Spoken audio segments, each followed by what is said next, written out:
હવે સાતમા તબક્કાનું અને અંતિમ તબક્કાનું મતદાન છે તે પહેલા તેના સમીકરણો પણ જાણી લઈએ, કારણ કે આવતીકાલે 57 બેઠકો પર 2019માં ભાજપનું પ્રદર્શન સારું હતું। એ 57 બેઠકો પર જે આવતીકાલે મતદાન થવાનું છે તે ભાજપનું પ્રદર્શન સારું રહ્યું હતું। 57માંથી 27 બેઠકો ભાજપે ગત ચૂંટણીમાં જીતી હતી અને અન્ય જે બેઠકો છે તે કોંગ્રેસના ભાગે માત્ર 8 બેઠકો આવી હતી, જ્યારે બીજી બેઠકો અન્ય પક્ષના ફાળે ગઈ હતી। આ સમીકરણો છે છેલ્લા તબક્કાનું। 2019 સાથે તુલના કરીએ તોની વાત છે। એનડીએને 32 મળી હતી, યુપીએને 9 બેઠકો જ મળી હતી। સાતમા તબક્કાના સમીકરણ વિશે વાત કરી રહ્યા છે, જ્યારે ઉત્તર પ્રદેશની 13માંથી 9 બેઠકો 2019માં ભાજપે જીતી હતી। ઉત્તર પ્રદેશમાં પણ આ જ રીતે તબક્કા વાઇઝ મતદાન થયું હતું અને એમાં સાતમા તબક્કામાં જે છેલ્લી 13 બેઠકો પર મતદાન હતું જેમાંથી 9 ભાજપના ફાળે ગઈ હતી। આ તરફ તમામ લોકો એ જ રાહ જોઈને બેઠા છે કે હવે પરિણામમાં શું આવશે। સાતમા તબક્કાના સમીકરણમાં 2019ના પરિણામ પ્રમાણે છઠ્ઠા તબક્કા સુધી ભાજપ પાસે 278 બેઠકો હતી। 2019ની વાત કરી રહ્યા છે અને સાતમા તબક્કા બાદ ભાજપે ગત ચૂંટણીમાં 300 પાર બેઠકો મેળવી લીધી હતી।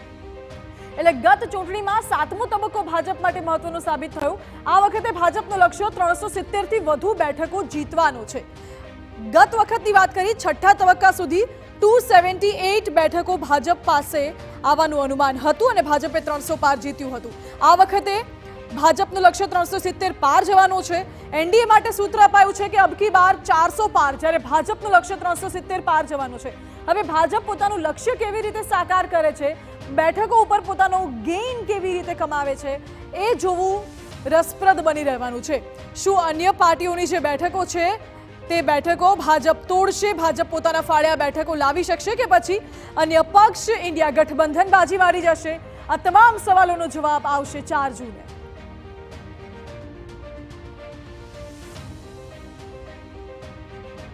અને હવે પંજાબની વાત કરવામાં આવે, કારણ કે પંજાબનું પણ મતદાન આવતીકાલે થવાનું છે બેઠકો માટે। પંજાબમાં 4 પક્ષો વચ્ચે કાંટાની ટક્કર જોવા મળી રહી છે, જ્યારે પંજાબમાં ભાજપ, કોંગ્રેસ, આમ આદમી પાર્ટી અને અકાલી દળ વચ્ચે જંગ છે।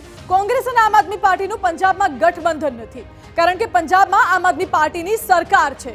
હવે 27 વર્ષથી સાથે રહેનારા અકાલી દળ અને ભાજપ સાથે 2019માં 13માંથી 8 બેઠકો કોંગ્રેસે જીતી હતી। ભાજપ પાસે 2 બેઠક હતી, અકાલી દળ પાસે 2 અને આમ આદમી પાર્ટી પાસે 1 બેઠક હતી।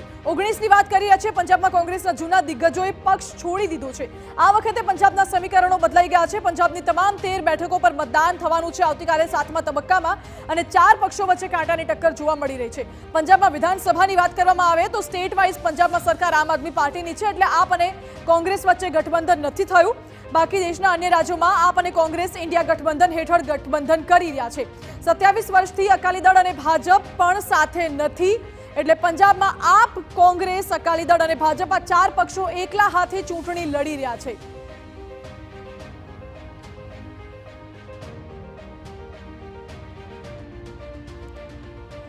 હવે પંજાબના ધુરંધર કેન્ડિડેટ્સની પણ વાત કરી લઈએ। જલંધરમાં ચરણજીતસિંહ ચન્ની છે, ફરીદકોટમાં હંસરાજ હંસ છે ભાજપમાંથી, જેમની સામે આ તરફ ભટિંડામાં હરસિમરત કૌર છે અને બીજી તરફ આ તમામે ઉમેદવારો વર્સિસમાં અમે આપને દેખાડી રહ્યા છે। ભાજપમાંથી, આમ આદમી પાર્ટીમાંથી અને કોંગ્રેસમાંથી કયા કયા ઉમેદવારો મેદાન છે, કઈ કઈ હોટ સીટ્સ છે પંજાબની, તેના ઉપર નજર રહેશે અમારી।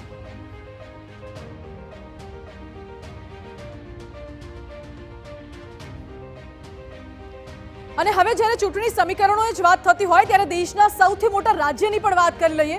ઉત્તર પ્રદેશની એની પણ હોટ સીટ ગોરખપુરમાં બીજેપીમાંથી રવિ કિશન મેદાનમાં છે, જ્યારે એસપીમાંથી કાજલ નિષાદ મેદાનમાં છે। ગોરખપુરથી યોગી આદિત્યનાથ 5 વખત સાંસદ રહી ચૂક્યા છે। ગોરખપુર સીટ વિશે વાત કરીએ, રવિ કિશનનો મુકાબલો ભોજપુરી અભિનેત્રી કાજલ સાથે છે। શાદ, મલ્લાહ અને બિંદ સમુદાયનું ગોરખપુરમાં પ્રભુત્વ વધારે છે। રવિ કિશનને ફરી ભાજપે મેદાનમાં ઉતાર્યા છે। બીજા ઉમેદવારની વાત કરવામાં આવે પાટલીપુર બેઠક પર બિહારની, તો બીજેપીમાંથી રામકૃપાલ યાદવ મેદાનમાં, જ્યારે મીસા ભારતી આરજેડીમાંથી મેદાનમાં છે। 2014 અને 2019માં બંને ચૂંટણીમાં યાદવે મીસા ભારતીને હરાવ્યા। લાલુ પ્રસાદ યાદવની સૌથી મોટી દીકરી મીસા ભારતી મેદાનમાં છે। 2014ની ચૂંટણી પહેલા રામકૃપાલ યાદવ ભાજપમાં સામેલ થયા હતા। 14 અને 19ની ચૂંટણીમાં યાદવે મીસા ભારતીને હરાવ્યા હતા। જો કે લાલુ પ્રસાદ યાદવનો અને તેમના પરિવારનો આખો જે દબદબો છે તે આ વિસ્તારમાં વધુ માનવામાં આવે છે ને એટલે લાલુ પ્રસાદ યાદવે પોતાની સૌથી મોટી દીકરીને જ આ બેઠક પરથી મેદાનમાં ઉતારી છે।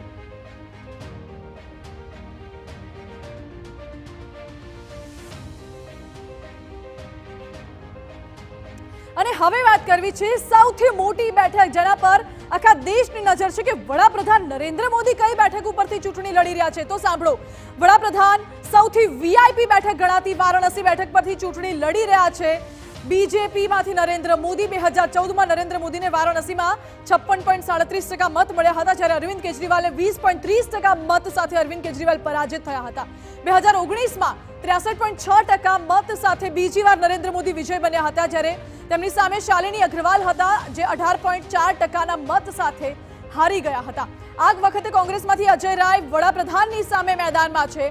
7મા તબક્કામાં વડાપ્રધાનની બેઠક વારાણસી પર મતદાન આવતીકાલે થવાનું છે અને તમામની નજર ત્યાં જ રહેશે।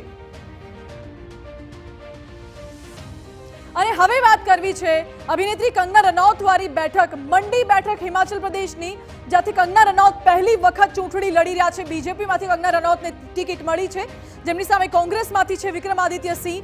મંડી બેઠક પૂર્વ સીએમ વીરભદ્રસિંહનો ગઢ માનવામાં આવે છે। ખૂબ મોટી બેઠક હિમાચલ પ્રદેશની મંડીમાં થયેલી 15 ચૂંટણીમાં કોંગ્રેસ 10 વખત વિજય બની। બોલિવૂડ અભિનેત્રીને આ વખતે ભાજપે તક આપી છે।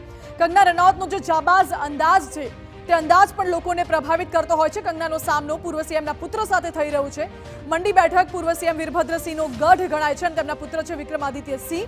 15 ચૂંટણીમાં અત્યાર સુધી તો 10 વખત કોંગ્રેસ વિજેતા બની છે, પરંતુ ધીરે ધીરે સમય જતા ભાજપનો દબદબો વધી રહ્યો છે। હવે વાત કરવી છે હમીરપુર બેઠકની હિમાચલ પ્રદેશની, જ્યાં અનુરાગસિંહ ઠાકુર બીજેપીમાંથી ચૂંટણી લડી રહ્યા છે। અનુરાગસિંહ હાલમાં પણ મંત્રી છે અને તેમની સામે સતપાલ રાયઝાદા કોંગ્રેસમાંથી ચૂંટણી લડી રહ્યા છે। મંડી બેઠક પૂર્વ સીએમના પુત્રની હતી, પરંતુ હમીરપુર બેઠકની જ્યારે વાત કરવામાં આવે, અનુરાગસિંહ ઠાકુર પાસે અત્યારે ઇન્ફોર્મેશન એન્ડ ટેકનોલોજી ડિપાર્ટમેન્ટ છે અને તેમની સામે કોંગ્રેસમાંથી સતપાલ રાયઝાદા ચૂંટણી લડી રહ્યા છે। 2009, 2014, 2019 બાદ અનુરાગસિંહ ઠાકુરને જીત મળી। 2008થી અનુરાગ ઠાકુર આ બેઠક પરથી સાંસદ છે। કંગનાનો સામનો જ્યારે કંગનાની વાત થતી હોય અને અનુરાગસિંહની વાત થતી હોય, બંને હિમાચલ પ્રદેશની અલગ અલગ બેઠકો પરથી ભલે ચૂંટણી લડી રહ્યા છે, પરંતુ ભાજપના આ બંને કદાવર નેતા દિગ્ગજ નેતાઓ માનવામાં આવે છે।